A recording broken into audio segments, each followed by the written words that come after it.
Yarim senden ayrılalı hayli zaman oldu, gel gel bak gözümden akan yaşım al bu revan oldu, gel gel oldu, gel gel.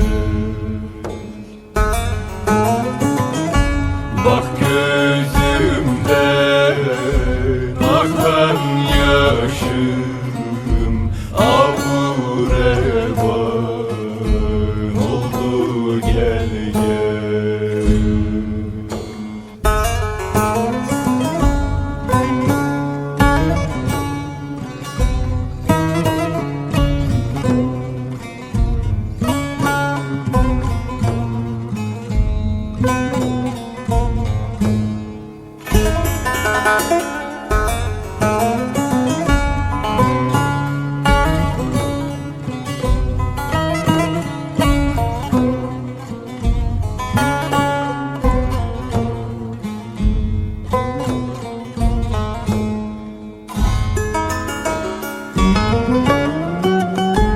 Böyle mi olur küsüp gitmek, seni seveni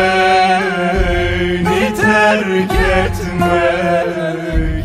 Haram oldu yemek içmek, işim figan oldu, gel gel oldu, gel gel. Haram oldu yemek içmek, işim figan oldu, gel gel.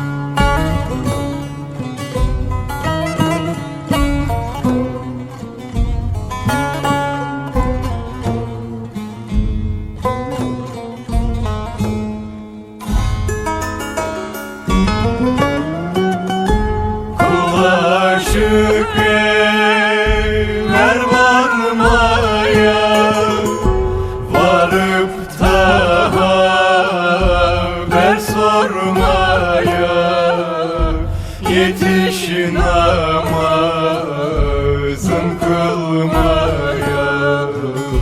Seni seven öldü, gel gel öldü, gel gel. Yetiş namazım kılmaya, seni seven öldü, gel gel.